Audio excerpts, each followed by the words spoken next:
Sir, चूंकि पर्यटन को लेकर जो जिस तरह से बढ़ावा भारत में बिल्कुल विश्व स्तर पर भी पहुंच गया, और चूंकि आपके कारण में ये महसूस हम लोग भी कर रहे हैं और मथुरा काशी के संपादक भी हैं, तो हम ये चाह रहे थे कि जो पर्यटन की एक लहर जिस तरह से गडकरी जी ने पूरे भारत में एक रोड जैसा, और आपके जो महान हैं वो वाकई में सर बहुत हैं और हम लोग उससे अनुभूत हैं। हम चाहते हैं कि पर्यटन को लेकर दो शब्द आप भी कहें, क्योंकि लोग भी कुछ जागृत हों, चाहे वो। देखिए, पर्यटन ऐसा क्षेत्र है और खास रूप से धार्मिक पर्यटन जो उत्तर प्रदेश की धरती के रग रग में बसता है, हृदय में बसता है। कोई ऐसा जिला नहीं, कोई ऐसा क्षेत्र नहीं, कोई ऐसा गांव नहीं, कोई ऐसा मोहल्ला नहीं जो हमारी कुल देवी, कुल देवता, स्थानीय देवता जिसके अंदर आस्था, श्रद्धा, आत्मी भाव जनता का मिल रहा है। यही तुम्हारी शक्ति रही है, यही तुम्हारी संस्कृति रही है, यही आपकी परंपरा रही है। उनका संवर्धन करने के दशक लंबे समय थे। हम लोग मुगल काल के गुलामी में रहे, तो अंग्रेजों का रहा, धर्मनिरपेक्षता के नाम पर सनातन को रसातल में पहुंचाने का काम हुआ।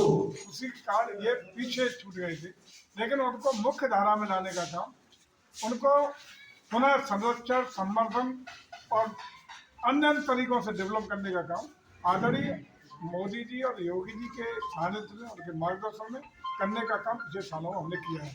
और मुझे लगता है कि ये गौरवमयी क्षण है कि ईश्वर ने हम लोगों को ये अवसर दिया। ये ईश्वरीय कृपा है, भगवान भोलेनाथ की ही कृपा है कि उन्होंने हम लोगों को ये अवसर दिया, जिसके कारण आज प्रदेश का कोई कोना नहीं है जहाँ हम लोग अपने आध्यात्म की किरणें, धार्मिक किरणें पहुँचाने में कामयाब नहीं हुआ।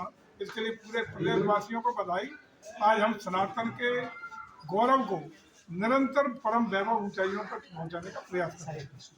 यूनेस्को ने जो श्री राम जन्मभूमि है, यहाँ का जो पर्यटन देखा है, उसने विश्व स्तर पर कहा है कि जो भारत में लोग आ रहे हैं वो इतने अधिक आ रहे हैं कि विश्व के सारे पर्यटन स्थल, यहाँ तक कि ताजमहल पर भी जो लोग आते थे उससे अधिक जो आपने गौरवमय बना दिया है। इस विषय में सर क्या कहना चाहेंगे? 500 वर्षों के लंबे त्याग, तपस्या, शहादत और बलिदानों के बाद भगवान श्री राम जी अपने मूल स्थान पर विराजमान हुए।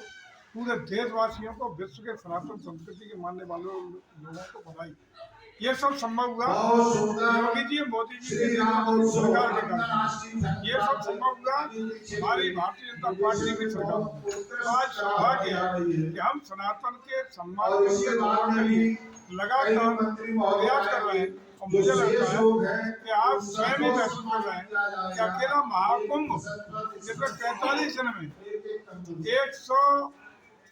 167 करोड़ लोग 45 दिन के अंदर आकर के माँ गंगा, माँ यमुना, माँ सरस्वती की त्रिवेणी के पावन स्थान पर डुबकी लगा करके, जिन्होंने आस्था, श्रद्धा, पुण्य की डुबकी लगाकर अपने जीवन को धन्य कर लिया, अगर उस संख्या को जोड़ दें तो भारत और चाइना को छोड़ दें तो किसी देश की इतनी जनसंख्या नहीं है, उतने श्रद्धालु आए।